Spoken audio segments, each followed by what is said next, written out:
সুপ্রিয় শিক্ষার্থীবৃন্দ, আশা করি তোমরা সকলে ভালো আছো। গত ক্লাসটা আমি রাসায়নিক বিক্রিয়া শক্তি রূপান্তর অংশের উপর ভিত্তি করে নিয়েছিলাম। ওখানে আমাদের কিছু সহজ সংজ্ঞা এবং অনুধাবনমূলক প্রশ্ন এগুলো ছিল। ওটা একদম সহজ ক্লাস, আশা করি তোমরা সকলে বুঝতে পেরেছো। আজকের আমরা ক্লাসটা এই রাসায়নিক বিক্রিয়ার শক্তি রূপান্তর অংশের দ্বিতীয় অংশ।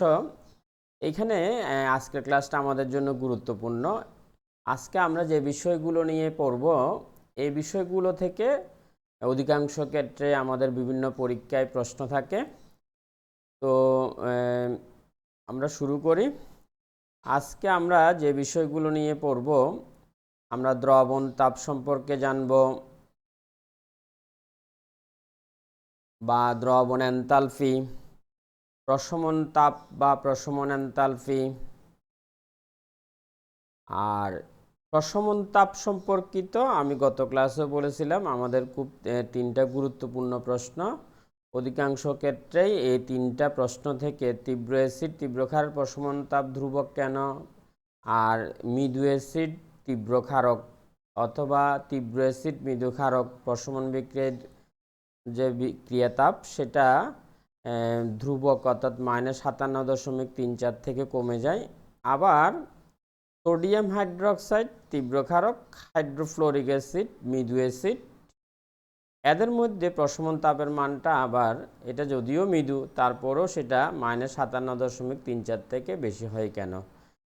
এইখানের এই তিনটা প্রশ্নের কোনো একটা প্রশ্ন অধিকাংশ ক্ষেত্রে আমাদের বিভিন্ন পরীক্ষায় আসে।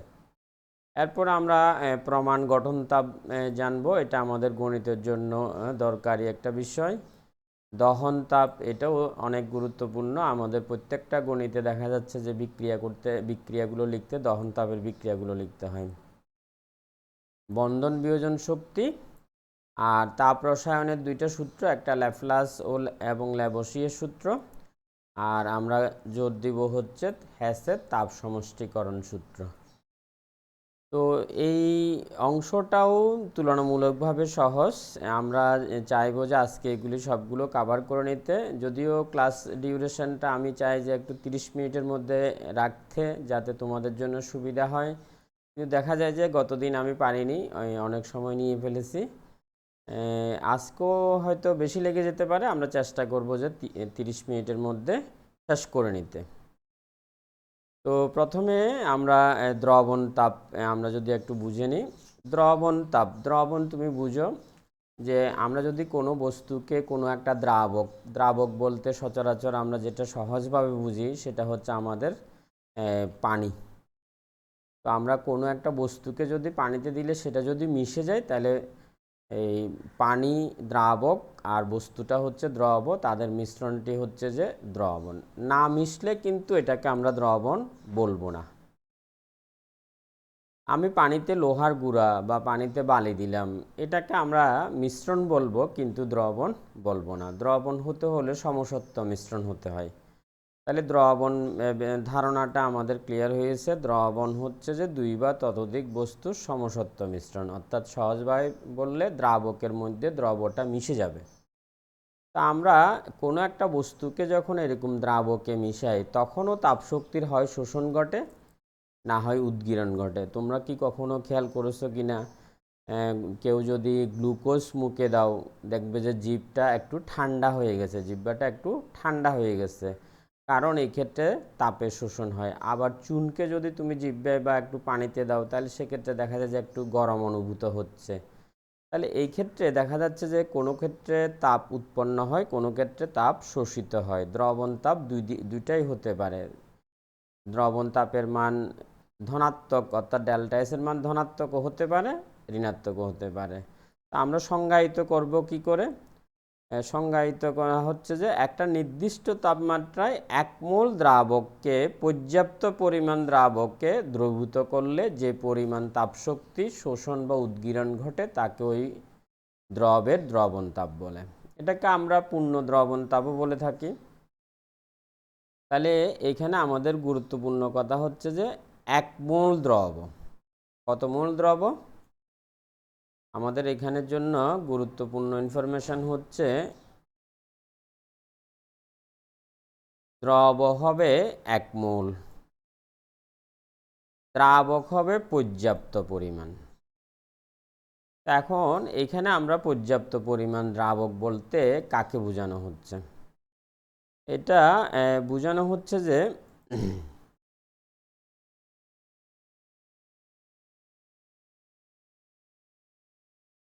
ধরো আমরা যদি এরকম বিবেচনা করি,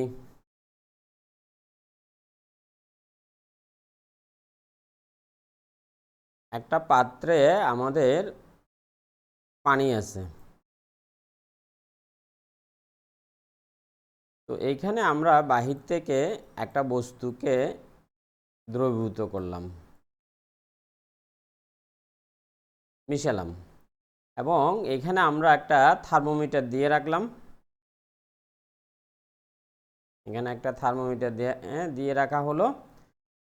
তো এখানে আমরা যখন এটা 1 মোল, এটা 1 মোল বস্তু, এটাকে আমরা পানিতে দ্রবীভূত করলাম। এখানে একটা থার্মোমিটার দিয়ে রাখলাম, দেখলাম যে তাপমাত্রা একটা নির্দিষ্ট করে দাঁড়িয়ে আছে, একটা মান পাঠ শো করছে। এবার আমরা কি করব, এই প্রস্তুতকৃত দ্রবণে বাহির থেকে আরও দ্রাবক যোগ করব। যদি এরকম হয় যে থার্মোমিটারের পাঠটা আগের চেয়ে পরিবর্তন হয়েছে, দ্যাট মিন্স তাপমাত্রার পরিবর্তন হচ্ছে, তাপমাত্রা পরিবর্তন হলে তাপেরও পরিবর্তন হয়। তাহলে আমি যদি দ্রাবক যোগ করার পর যদি দেখি যে তাপমাত্রার পরিবর্তন হচ্ছে, তাহলে বলবো আগে যে দ্রাবকটা নেওয়া হয়েছিল সেই দ্রাবকটা এই পাত্রের মধ্যে যথেষ্ট পরিমাণে বা পর্যাপ্ত পরিমাণে ছিল না। কিন্তু যদি আমরা এই দ্রাবক যোগ করার পর যদি এরকম দেখতাম এই থার্মোমিটারের পার্টটা প্রথমে যা ছিল তাই রয়ে গেছে, তাহলে আমরা বলবো যে আগে যে দ্রাবকটা নেওয়া হয়েছে সেটা পর্যাপ্ত ছিল। তাহলে এখানে পর্যাপ্ত পরিমাণ দ্রাবক বলতে সেই পরিমাণ দ্রাবককে বোঝানো হয় যাতে আরও দ্রাবক যোগ করলেও কোনো তাপীয় পরিবর্তন ঘটবে না। তো আমরা জানবো কি করে কতটুকু হলে পর্যাপ্ত হবে? সেজন্য সাধারণভাবে আমাদের হিসাব সুবিধার্থে এখানে একটা আমরা কথা লিখে রাখছি যে 200 থেকে 450 মোল দ্রাবকে যদি দ্রবীভূত করি সেক্ষেত্রে সাধারণত দ্রাবকটা পর্যাপ্ত হয়। এখানে একটা আমরা উদাহরণ দিয়েছি পটাশিয়াম নাইট্রেটের ক্ষেত্রে। পটাশিয়াম নাইট্রেটের 1 মোলকে যদি আমরা পানিতে দ্রবীভূত করি, তাহলে সেক্ষেত্রে আমরা যদি পটাশিয়াম নাইট্রেটের 1 মোলকে যদি দ্রবীভূত করি, সেক্ষেত্রে 34.86 কিলোজুল তাপশক্তি শোষিত হয়। এক্ষেত্রে শোষিত হচ্ছে, তাহলে এখানে আমরা এই কতটুকু দ্রাবক সেটা একটু লিখে রেখেছি, পর্যাপ্ত হবে সেই ব্যাপারটা। দ্রবণ তাপের বৈশিষ্ট্য, কোন ক্ষেত্রে দ্রবণ তাপের মান ধনাত্মক হবে, কোন ক্ষেত্রে দ্রবণ তাপের মান ঋণাত্মক হবে, এটা আমরা যৌগ দেখে কিছুটা ধারণা নিতে পারি। যেমন যে যৌগগুলো পানিতে দ্রবীভূত হলে শুধু বিয়োজিত হয়, আয়নে ভাগ হয়, শুধু বিয়োজিত হয়, আয়নে বিভাজিত হয়, সেসব ক্ষেত্রে দ্রবণ তাপ হবে ধনাত্মক। কিন্তু দ্রবককে দ্রবীভূত করার ক্ষেত্রে যে ক্ষেত্রে আমার যৌগটি দ্রাবকটার সঙ্গে বিক্রিয়া করে ফেলবে, সেই ক্ষেত্রে যে ক্ষেত্রে বিক্রিয়া করে ফেলবে সেক্ষেত্রে দ্রবণ তাপ হবে যে ঋণাত্মক, অর্থাৎ সেই ক্ষেত্রে তাপশক্তি উৎপন্ন হবে। তাহলে আমি আবার বলি, আমরা কোনো যৌগ পানিতে দ্রবীভূত হলে যৌগটি যদি শুধু ওখানে বিয়োজিত হয় বা আয়নে বিভক্ত হয়, সেক্ষেত্রে দ্রবণ তাপের মান হবে ধনাত্মক, অর্থাৎ শোষণ ঘটবে। যেমন পটাশিয়াম নাইট্রেটকে পানিতে দ্রবীভূত করলে তাপের শোষণ ঘটে কেন? তুমি বলবা যে তো পটাশিয়াম নাইট্রেটকে পানিতে দ্রবীভূত করলে এটি শুধু আয়নিত বা বিয়োজিত হয়, ফলে তাপশক্তি শোষণ ঘটে। কিন্তু চুনকে পানিতে দ্রবীভূত করলে তাপের উদ্গীরণ ঘটে কেন? কারণ চুন পানির সাথে বিক্রিয়া করে ক্যালসিয়াম হাইড্রোক্সাইড তৈরি করে, অর্থাৎ এই ক্ষেত্রে চুন পানির সাথে রাসায়নিক বিক্রিয়া দিচ্ছে বলে দ্রবণ তাপের মান হচ্ছে ঋণাত্মক, অর্থাৎ তাপের উদ্গীরণ ঘটে। তো আমরা অনেকগুলো যৌগ জানি যারা হাইড্রেট গঠন করে বা আমরা অধিকাংশ গেলে ক্যালাস গঠন করে, সেক্ষেত্রে ক্যালাস পানি। ধরো আমরা এই কপার সালফেট বা তুতের কথা জানি, তুতেকে আমরা যদি পানিতে দিই তার ক্ষেত্রে হাইড্রেটেড অবস্থায় আছে, সে এখন আর ওই পানি থেকে পানি অণুকে সে গ্রহণ করবে না। যেসব দ্রাবকে হাইড্রেট গঠন করে না, অর্থাৎ তার সঙ্গে পানি অণু যুক্ত করে না, সেই ক্ষেত্রে দ্রবণ তাপ হবে যে ধনাত্মক, অর্থাৎ তাপের শোষণ ঘটবে। আর উল্টো ব্যাপার, আমরা যদি অনার্দ্র কপার সালফেট, তোমরা জানো যে এই ব্লু ভিট্রিয়ল বা আর্দ্র কপার সালফেট এটা হচ্ছে যে নীল বর্ণের, কিন্তু অনার্দ্র কপার সালফেট এটা এই গুঁড়া পাউডার এবং এটা হচ্ছে যে সাদা বর্ণের। এটাকে যখন আমরা পানিতে দিই তখন সে হাইড্রেট গঠন করে, যে ক্ষেত্রে হাইড্রেট গঠন করবে সেই ক্ষেত্রে দ্রবণ তাপ হবে যে ঋণাত্মক, অর্থাৎ আমাদের এই ক্ষেত্রে তাপের উদ্গীরণ ঘটবে। তাহলে খুব একটা সহজ বিষয়, আমরা 4টা পয়েন্ট, একটা হচ্ছে যে দ্রবীভূত হওয়ার সময় শুধু যদি বিয়োজিত হয় দ্রবণ তাপ হবে ধনাত্মক, অর্থাৎ তাপের শোষণ ঘটবে। আমরা পটাশিয়াম নাইট্রেট, সোডিয়াম ক্লোরাইড ইত্যাদির ক্ষেত্রে বলতে পারি। ঠিক এই যে ক্ষেত্রে বিক্রিয়া ঘটবে সেক্ষেত্রে দ্রবণ তাপ হয়ে যাবে যে ঋণাত্মক, অর্থাৎ তাপের উদ্গীরণ ঘটবে। হাইড্রেট গঠন না করলে আমাদের দ্রবণ তাপ ধনাত্মক, অর্থাৎ তাপের শোষণ ঘটবে। হাইড্রেট উৎপন্ন করলে, 4 নম্বর পয়েন্ট যেটা, হাইড্রেট উৎপন্ন করলে সেক্ষেত্রে দ্রবণ তাপ হবে ঋণাত্মক, অর্থাৎ তাপের উদ্গীরণ ঘটবে। তো দ্রবণ তাপের মধ্যে আরেকটা সংজ্ঞা আছে দ্রবণের ইন্টিগ্রাল তাপ। আমরা পর্যাপ্ত পরিমাণ দ্রাবক না নিয়ে একটা নির্দিষ্ট পরিমাণ দ্রাবক নিতে পারি, ফিক্সড করে দিলাম, তখন তাপীয় পরিবর্তনটা যদি মেজার করি সেই ক্ষেত্রে যে তাপের মান হবে সেটাকে আমরা বলবো ইন্টিগ্রাল তাপ। যেমন আমরা যদি সালফিউরিক অ্যাসিডকে 1 মোল সালফিউরিক অ্যাসিড, দ্রব হতে হবে সবসময় 1 মোল, এক্ষেত্রে দ্রব হবে সবসময় 1 মোল। তো আমাদের এই 1 মোল সালফিউরিক অ্যাসিডকে 1 মোল পানিতে দিলে সেক্ষেত্রে -30.5 কিলোজুল তাপশক্তি উৎপন্ন হয়। আবার আমরা যদি 10 মোল পানিতে দিই সেক্ষেত্রে দেখা যাচ্ছে যে -68। আবার আমরা যদি 19 মোল পানিতে দিই সেক্ষেত্রে হচ্ছে -70। তাহলে এই যে বিভিন্ন মোল পরিমাণ পানিতে 1 মোল, 10 মোল, 19, এই তাপের মানগুলোকে আমরা বলবো সালফিউরিক অ্যাসিডের ইন্টিগ্রাল তাপ। তো এটা তোমাদের বইতে ওরকম খুব একটা আলোচনা নেই, তাও আমরা একটু জেনে রাখলাম। এরপরে প্রমাণ গঠন এনথালপি। প্রমাণ অবস্থাটা আমরা গত ক্লাসে জেনে নিয়েছিলাম।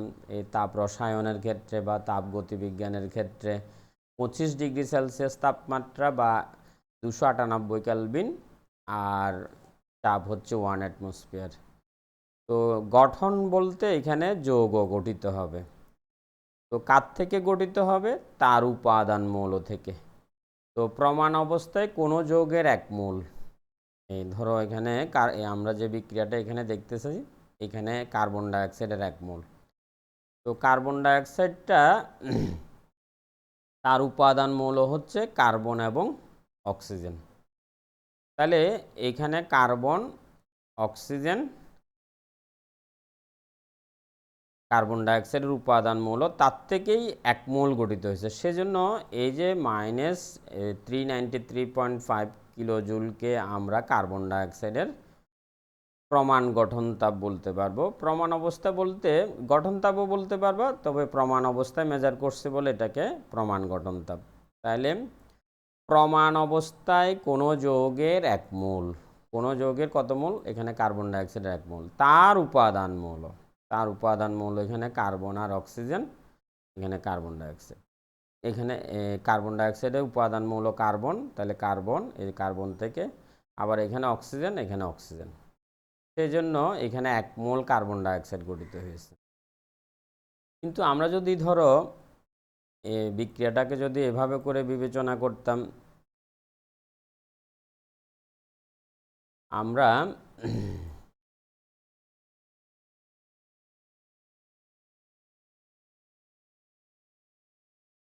আমরা যদি এরকম নিই কোনো একটা বিক্রিয়া,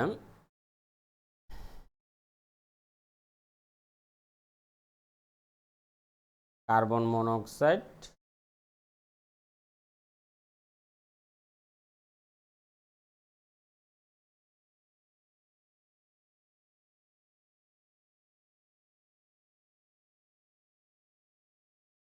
এই যে বিক্রিয়াটা, এখানে কার্বন ডাইঅক্সাইডটার 1 মোল গঠিত হয়েছে, ঠিক আছে, কিন্তু এই কার্বন ডাইঅক্সাইডের উপাদান মৌল হচ্ছে কার্বন আর অক্সিজেন। কিন্তু এই কার্বন ডাইঅক্সাইড যেহেতু গঠিত হয়েছে, এখানে কিন্তু এটা একটা যৌগ, সেজন্য এই বিক্রিয়াটাতে যে তাপীয় পরিবর্তন হবে, এই তাপটাকে আমরা কার্বন ডাইঅক্সাইডের গঠন তাপ বলবো না। কারণ আমাদের গঠন তাপের সংজ্ঞায় হচ্ছে কোনো যৌগের 1 মোল, কোনো যৌগের 1 মোল, তার উপাদান মৌল, তার উপাদান মৌল কার্বন আর অক্সিজেন। তাহলে এখানে না, এখানে উপাদান মৌল না, এটা হচ্ছে যে উপাদান যৌগ হয়ে গেছে। আমরা যদি এই কার্বন যোগ অক্সিজেন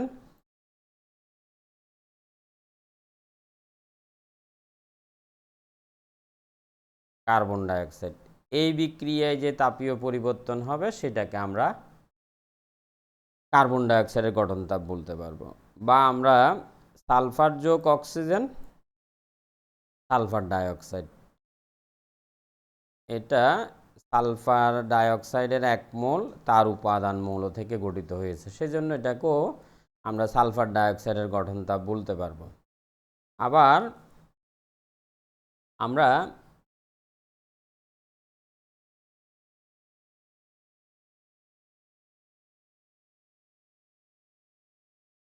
হাইড্রোজেন অক্সিজেন বিক্রিয়া করে পানি, তো আমি যদি এরকমভাবে করি, এখানে 2 এখানে 2, তাহলে এখানে যে তাপীয় পরিবর্তন হবে, যে তাপের মানটা পাবো এই জায়গায় এই বিক্রিয়াটার জন্য ডেল্টা এর যে মানটা পাবো, সেই মানটাকে আমরা পানির গঠন তাপ বলবো না, কারণ এখানে পানির 2 মোল গঠিত হয়েছে। কিন্তু আমরা যদি এরূপ না করে, আমরা ধরো এটাকে মুছে দিলাম, আমরা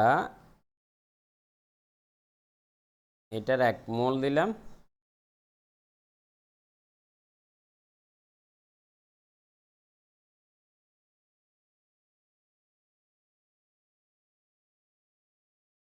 এটার হাফ মোল, তখন এই বিক্রিয়ায় যে তাপীয় পরিবর্তন হবে সেটাকে আমরা পানির গঠন তাপ বলতে পারবো। তাহলে আমরা গঠন তাপ ব্যাপারটা আবারও বলি, গঠিত হবে কোনো একটা যৌগের 1 মোল, কার থেকে গঠিত হবে, কার থেকে গঠিত হবে, তার উপাদান মৌল থেকে গঠিত হবে, উপাদান মৌল, উপাদান যৌগ থেকে গঠিত হলে হবে না। আবার 1 মোল স্থলে 2 মোল 3 মোল হলে সেক্ষেত্রে অবশ্য ডেল্টা এইচ এর মান যা হবে তাকে ওই 2 মোল হলে 2 দিয়ে ভাগ করে সেটা বের করা যায়, কিন্তু আমরা সেই তাপটাকে এইটা যদি আমরা এই বিক্রিয়াটাতে যদি 2 দিয়ে সমতা করে 2 মোল হাইড্রোজেন 1 মোল অক্সিজেন 2 মোল পানি, সেই বিক্রিয়ায় যে ডেল্টা এইচ এর মান, সেই বিক্রিয়ার যে ডেল্টা এইচ এর মান যখন 2 মোল পানি হবে, সেটাকে আমরা গঠন তাপ বলবো না, সেটাকে আমরা গঠন তাপ বলবো না। আশা করি তোমরা বুঝতে পেরেছ। তো এটাতে আমি একটু জোর দিয়েছি কারণ এটা আমাদের গণিতের জন্য লাগবে। ঠিক একইভাবে দহন তাপ, দহন মানে আমরা জানি কোনো বস্তুকে পোড়ানো বা জ্বালানো, তো দহনে সবসময় অক্সিজেন প্রয়োজন হয়, তো কোনো বস্তুর দহন বলতে ওই বস্তুর সাথে অক্সিজেনের বিক্রিয়াকে বোঝানো হয়। তো কতটুকুকে দহন করব, আমরা ওই যে সংজ্ঞা সবসময় 1 মোলের জন্য প্রযোজ্য, সংজ্ঞা সবসময় 1 মোল, কোনো বস্তুর 1 মোলকে যদি আমরা দহন করি, তাহলে সেই বিক্রিয়ায় যে তাপীয় পরিবর্তন হবে সেই তাপটাকে আমরা বলবো ওই বস্তুর দহন তাপ। যেমন এখানে আমরা 1 মোল বেনজিন, অক্সিজেনটা কারণ বেনজিন হতে হবে 1 মোল, যে বস্তুটা, অক্সিজেনটা তুমি প্রয়োজন অনুসারে সমতা করবে, কারণ বেনজিনের আগে তুমি কোনো সংখ্যা বসানো যাবে না, এটার 1 মোলেই হতে হবে। তাহলে যে তাপীয় পরিবর্তন সেটাই হচ্ছে যে আমাদের বেনজিনের এখানে দহন তাপটা হচ্ছে -3268 কিলোজুল পার মোল। যে কোনো দহন বিক্রিয়ায় সবসময় তাপশক্তি উৎপন্ন হয়। গঠন তাপ তাপ উৎপন্নও হতে পারে, শোষিতও হতে পারে, দুই রকমই হতে পারে, কিন্তু দহন তাপ সবসময় হচ্ছে যে তাপ উৎপাদী বিক্রিয়া, যে কোনো দহনে তাপশক্তি উৎপন্ন হয়। এরপরে আসো যে প্রশমন তাপ। তো প্রশমন বিক্রিয়া কাকে বলে জানি আমরা? অম্ল ক্ষারকের বিক্রিয়াকে প্রশমন বিক্রিয়া বলে, এবং আমরা প্রশমন বিক্রিয়া আরও জানি যে প্রশমন বিক্রিয়ায় সবসময় লবণ আর পানি উৎপন্ন হয়। তো এই ক্ষেত্রে হাইলাইট করা হচ্ছে যে পানির ব্যাপারটা। কোনো একটা প্রশমন বিক্রিয়া 1 মোল পানি উৎপন্ন হতে যে পরিমাণ তাপশক্তির উৎপন্ন হয়, প্রশমন তাপটাও তাপ উৎপাদী বিক্রিয়া, দহন বিক্রিয়ার মতো। তাহলে অ্যাসিড এবং ক্ষারের বিক্রিয়ায় 1 মোল পানি উৎপন্ন হতে যে পরিমাণ তাপশক্তি উৎপন্ন হয়, প্রশমন তাপ তাপ উৎপাদী বিক্রিয়া, দহন তাপ তাপ উৎপাদী বিক্রিয়া, দ্রবণ তাপ গঠন তাপ তাপ উৎপন্নও হতে পারে, শোষিতও হতে পারে। তাহলে 1 মোল পানি উৎপন্ন হতে যে পরিমাণ তাপশক্তি উৎপন্ন হয় তাকে বলা হচ্ছে প্রশমন তাপ। এই প্রশমন তাপের উপর ভিত্তি করে আমরা 3টা গুরুত্বপূর্ণ প্রশ্ন পড়ব। একটা হচ্ছে তীব্র অ্যাসিড ও তীব্র ক্ষারের প্রশমন তাপ ধ্রুবক কেন? তো আমরা জানি তীব্র অ্যাসিড, এগুলো আমি বাফার দ্রবণের ওখানে পড়েছি। তীব্র অ্যাসিড তীব্র ক্ষারক এরা জলীয় দ্রবণে 100% আয়নিত হয়, বিয়োজন মাত্রা প্রায় 100%। আর মৃদু অ্যাসিড মৃদু ক্ষারক সামান্য পরিমাণে বিয়োজিত হয়। তো তুমি আমরা এখানে হাইড্রোক্লোরিক অ্যাসিডের উদাহরণ নিয়েছি। হাইড্রোক্লোরিক অ্যাসিড পানিতে সম্পূর্ণরূপে বিয়োজিত হয়ে হাইড্রোজেন আয়ন দেয়, ক্লোরাইড আয়ন দেয়। আর সোডিয়াম হাইড্রোক্সাইড সেটাও পানিতে সম্পূর্ণরূপে বিয়োজিত হয়ে Na+ আয়ন OH আয়ন দেয়।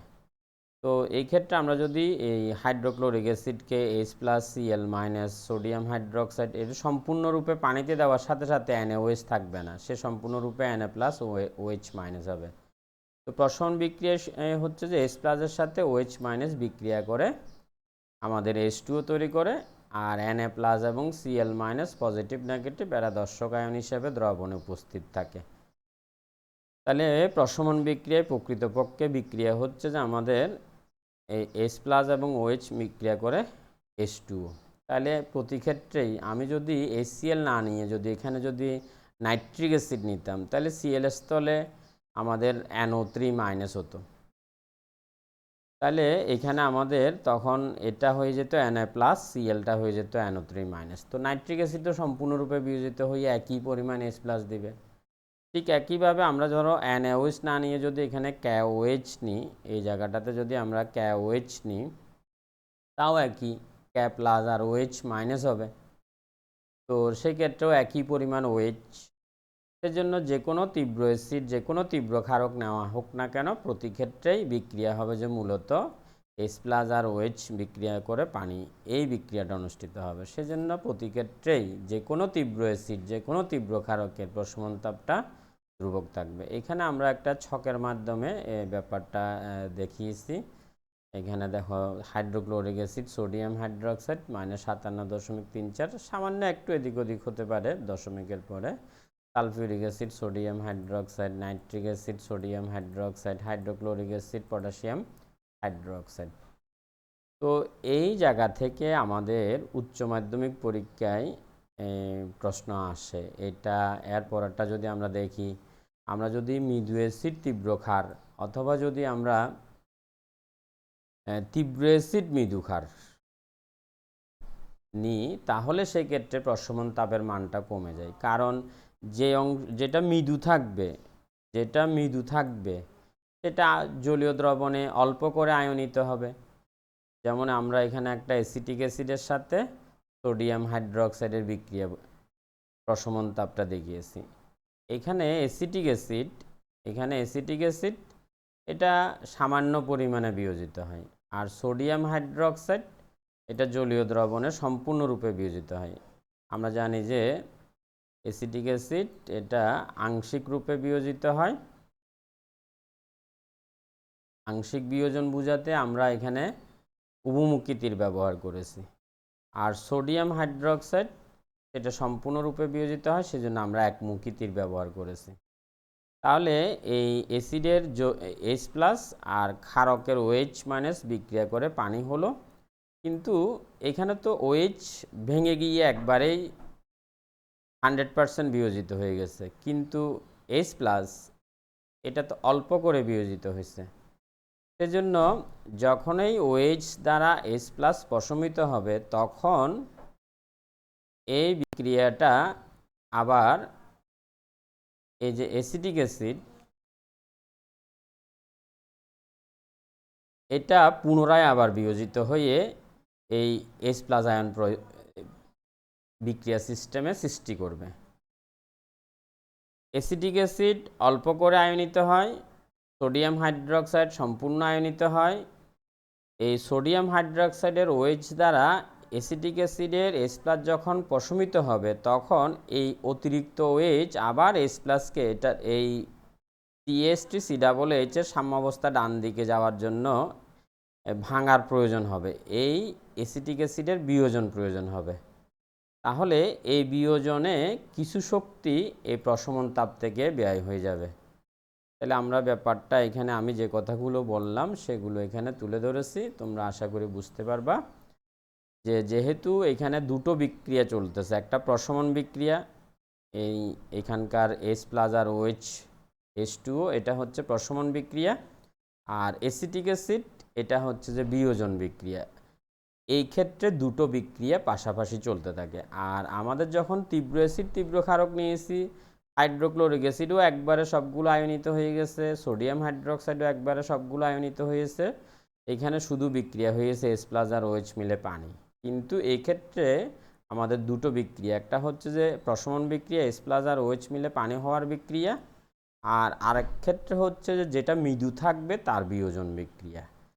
সেজন্য বিয়োজনে কিছু শক্তি ব্যয় হয়ে যায় বলে প্রশমন তাপটা কমে -57.34 না হয়ে সেক্ষেত্রে কমে গিয়ে -55.14 কিলোজুল হচ্ছে। কিন্তু একটা ব্যতিক্রম আছে, আমরা যদি সোডিয়াম হাইড্রোক্সাইড এবং হাইড্রোফ্লুরিক অ্যাসিডের ক্ষেত্রে বুঝিয়ে থাকি, তাহলে সেক্ষেত্রে এই হাইড্রোফ্লোরিক অ্যাসিড একটা দুর্বল অ্যাসিড। তাহলে তো এই আমরা একটু আগে যেটা জানলাম, তীব্র ক্ষারকের সাথে দুর্বল অ্যাসিডের বিক্রিয়ায় প্রশমন তাপের মানটা কমে যাওয়ার কথা, কিন্তু না, এই ক্ষেত্রে বরং বেড়ে যায়। এটার কারণ কি? এটার কারণ হচ্ছে সোডিয়াম হাইড্রোক্সাইড তো আমাদের সম্পূর্ণরূপে বিয়োজিত হবে, হাইড্রোফ্লোরিক অ্যাসিড যেহেতু মৃদু অ্যাসিড সে আংশিক রূপে বিয়োজিত হবে। তাহলে প্রশমন তাপ আমাদের -57.34 কিলোজুল অপেক্ষা কম হবে, কারণ এটা তীব্র, এটা মৃদু। কিন্তু এই ক্ষেত্রে ফ্লুরাইড আয়নের যে পানি যোজন তাপ, হাইড্রেশন তাপ, সেটা অন্যান্য আমরা এখানে যে অন্যগুলো এইখানে যেগুলো নেগেটিভ অন্য ঋণাত্মক আয়নগুলো Cl- সালফেট, নাইট্রেট, ক্লোরাইড, তার তুলনায় অনেক বেশি। ফ্লুরাইড আয়ন অনেক ছোট বলে এবং ইলেকট্রোনেগেটিভিটি অনেক বেশি বলে এই ফ্লুরাইডের এই হাইড্রেশন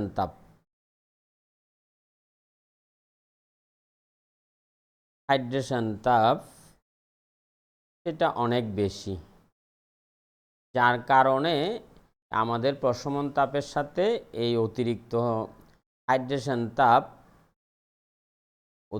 হাইড্রেশন তাপটা যুক্ত হয়ে প্রশমন তাপ অর্থাৎ সম্পূর্ণ বিক্রিয়ার প্রশমন তাপের মানকে বাড়িয়ে দেয়। সেই জন্য তাহলে এখানে হচ্ছে যে আমাদের এই একটা হচ্ছে যে প্রশমন তাপ, তার সঙ্গে ফ্লুরাইড আয়নের হাইড্রেশন তাপ, সেই কারণে এই বিক্রিয়াটাতে প্রশমন তাপটা ধ্রুবক না হয়ে তা অপেক্ষা অনেক বেড়ে যায়। এই যে তিনটা প্রশ্ন অনেক গুরুত্বপূর্ণ বিষয় পরীক্ষায়, অধিকাংশ ক্ষেত্রে এই তিনটার কোনো একটা আসে। তো আমরা এই পরীক্ষায় কিভাবে আসে ধরো একটু যদি বুঝে নিই ব্যাপারটা।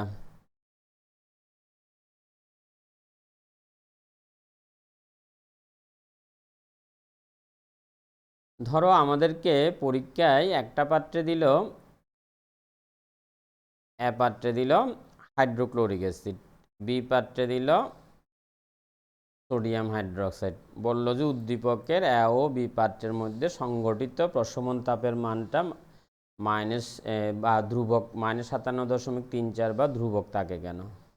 তো তুমি প্রথমে বলবা এ পাত্রের দ্রবণটি হলো তীব্র অ্যাসিডের দ্রবণ, এটি জলীয় দ্রবণে সম্পূর্ণরূপে বিয়োজিত হয়। বি পাত্রের দ্রবণটি হলো একটি তীব্র ক্ষারকের দ্রবণ, এটিও জলীয় দ্রবণে সম্পূর্ণরূপে বিয়োজিত হয়। এই কারণে এদের মধ্যে সত্যিকার বিক্রিয়া হচ্ছে যে S plus plus OH minus. এখানে দুটো অ্যাসিড এবং ক্ষারক উভয়ই তীব্র হওয়ায় এরা জলীয় দ্রবণে সম্পূর্ণরূপে বিয়োজিত হয় এবং এখানে শুধুমাত্র প্রশমন বিক্রিয়া সংঘটিত হয় বলে প্রশমন তাপের মানটা -57.34 কিলোজুল হয় বা ধ্রুবক থাকে। কিন্তু আমাদেরকে ধরো এটা কেটে দিয়ে এই জায়গায় যদি আমাদেরকে দিল ধরো অ্যাসিটিক অ্যাসিড, আমাদেরকে এখানে দিল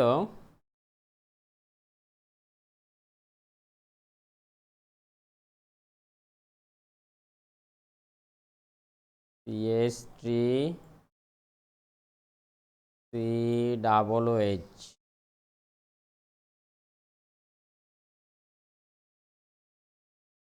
অ্যাসিটিক অ্যাসিড দিল। তখন এখানে আমাদের প্রশ্নটা অবশ্য চেঞ্জ হয়ে যাবে। সেক্ষেত্রে প্রশ্নটা কি হয়ে যাবে, এটা তখন আমাদেরকে বলবে যে প্রশমন তাপের মানটা -57.34 কিলোজুল অপেক্ষা কম হয় কেন। -57.34 কিলোজুল অপেক্ষা কম হয় কেন। তখন তুমি উত্তর করবে কি করে,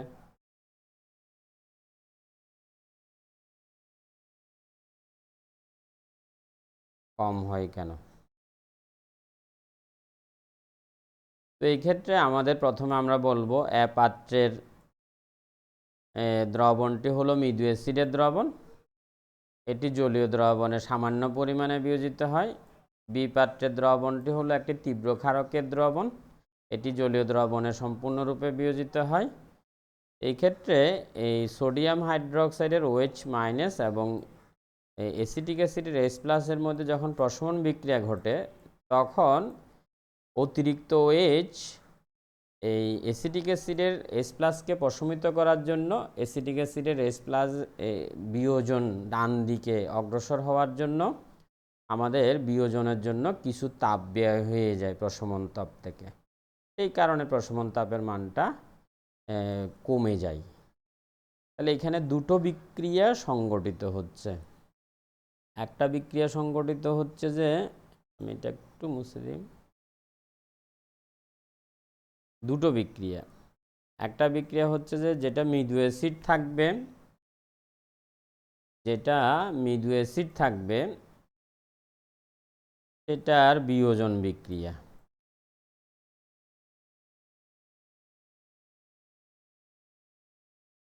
যদি অ্যাসিটিক অ্যাসিড নিই তাহলে এটা আমাদের জলীয় দ্রবণে এটা অল্প করে ভেঙে গিয়ে আমাদের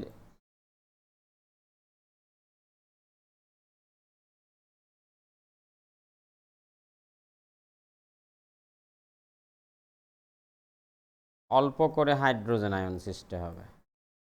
কিন্তু NaOH এটা একেবারে, এগুলোও আমি ওখানে নোট করে দিয়েছি, এখানে তোমাদেরকে বোঝানোর জন্য পেনটা একটু দেখাচ্ছি। এখানে ভালো লেখা যায় না, তোমরা একটু বুঝে নিবে। Na প্লাস আর OH মাইনাস, তাহলে সোডিয়াম হাইড্রোক্সাইডটা আমাদের সম্পূর্ণরূপে বিয়োজিত হলো আর অ্যাসিটিক অ্যাসিড আংশিক রূপে। তো এখানে তো আমরা জানি এই অ্যাসিটিক অ্যাসিডের H প্লাসটা সোডিয়াম হাইড্রোক্সাইডের OH মাইনাস দ্বারা প্রশমিত হয়ে পানি হবে এবং এই ক্ষেত্রে প্রশমন বিক্রিয়ায় তাপের মান হয় যে -57.34। এটার ক্ষেত্রে প্রশমন বিক্রিয়ায় আমাদের তাপের মান হওয়া উচিত যে কত, -57.34। কিন্তু এই ক্ষেত্রে আমাদের যেহেতু অ্যাসিটিক অ্যাসিড অসম্পূর্ণ বিয়োজিত হয় অ্যাসিটিক অ্যাসিডটা, তাহলে সেই কারণে প্রশমন তাপ থেকে কিছু তাপ, এখান থেকে কিছু তাপ এটার পুনরায় ভাঙার জন্য ব্যয় হয়ে যায়। তাই প্রশমন তাপের মানটা -57.34 কিলোজুল না হয়ে তার চেয়ে কমে যায়। আর এই জায়গায় যদি আমরা অ্যাসিটিক অ্যাসিড ব্যবহার না করে যদি আমরা HF ব্যবহার করি, এটাও মৃদু অ্যাসিড, হাইড্রোফ্লোরিক অ্যাসিড, কিন্তু সেক্ষেত্রে প্রশমন তাপটা -57.34 অপেক্ষা বেশি যায়। সেটার কারণ হচ্ছে যে আমরা বলেছি আমাদের যে এখানে যে ফ্লোরাইড আয়ন আছে, এটার যে আকার ছোট এবং হাইড্রেশন তাপটা আকার ছোট বলে, তড়িৎাত্মকতা বেশি বলে, সে পানি অণুকে পানি অণুর সাথে যে পানি যোজন তাপ বা হাইড্রেশন তাপ, এটা আমি গত ক্লাসে তোমাদেরকে বুঝিয়ে দিয়েছি হাইড্রেশন তাপটা কি। ক্যাটায়ন পানি অণু দ্বারা পরিবেষ্টিত হয়, অ্যানায়ন পানি অণু দ্বারা পরিবেষ্টিত হয়, সেই ক্ষেত্রে তাপ উৎপন্ন হয়, হাইড্রেশন তাপ উৎপাদে। তো এই ফ্লোরাইড আয়নের যে পানি যোজন তাপটা অন্য যে কোনো অ্যানায়ন থেকে বেশি, অন্য যে কোনো অ্যানায়ন থেকে ফ্লোরাইড আয়নের পানি যোজন তাপ বা হাইড্রেশন তাপটা বেশি। সেই কারণে আমাদের এখানে এই HF এর সাথে যখন NaOH এর বিক্রিয়া ঘটায় তখন প্রশমন তাপের মানটা -57.34 কিলোজুল অপেক্ষা বেশি হয়ে যায়। তো আমি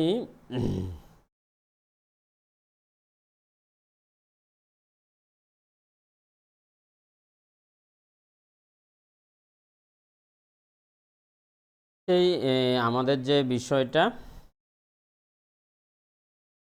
আমি এটি প্রশ্নটা এখানে দিয়ে রাখছি। দেখো একসাথে তিনটা প্রশ্নকে আলোচনায় নিয়ে আসছি। এ পাত্রে নিচ্ছে হাইড্রোক্লোরিক অ্যাসিড, বি পাত্রে সোডিয়াম হাইড্রোক্সাইড, সি পাত্রে অ্যাসিটিক অ্যাসিড, ডি পাত্রে একটা প্রশ্ন দিলাম ও বি পাত্রে, সেটা আমি তোমাদেরকে বুঝিয়ে দিলাম। আর একটা প্রশ্ন দিলাম বিওসি, তাহলে বিওসি এর মধ্যে এটা দুর্বল, এটা তীব্র, তাহলে সেটা কমে যাবে।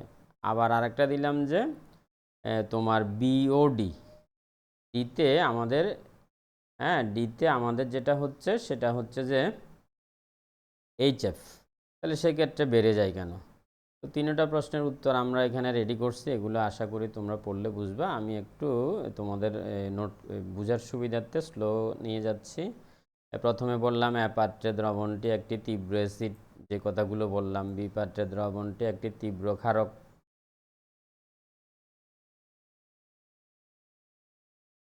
তাহলে বি পাত্রেরটা একটা তীব্র ক্ষারক। তো তীব্র অ্যাসিড, তীব্র ক্ষারক এগুলো জলীয় দ্রবণে সম্পূর্ণরূপে বিয়োজিত হবে, সেই কারণে প্রকৃতপক্ষে এদের মধ্যে সবসময় বিক্রিয়া হবে যে এটা H+ আর OH মিলে পানি, সেজন্য প্রশমন তাপের মানটা সবসময় ধ্রুবক হবে।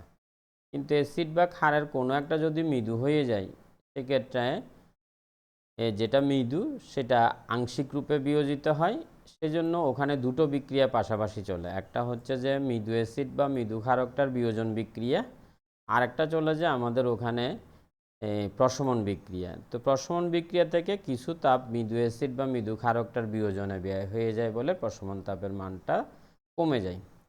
কিন্তু আমরা যদি HF একটা মৃদু অ্যাসিড, সেটা তারপরও প্রশমন তাপটা না কমে বেড়ে যায়। এটার কারণ F- পানি যোজন তাপ বা হাইড্রেশন তাপটা অন্যান্য অ্যানায়ন অপেক্ষা অনেক বেশি বলে, সেই ক্ষেত্রে প্রশমন তাপের মানটা -57.34 না হয়ে তার চেয়ে বেড়ে যায়।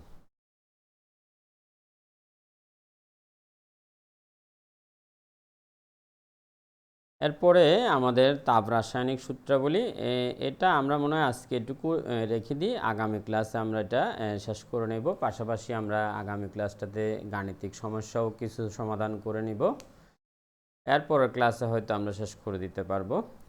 তো আমি তোমাদেরকে আজকের যে ক্লাস, এটা গুরুত্বপূর্ণ।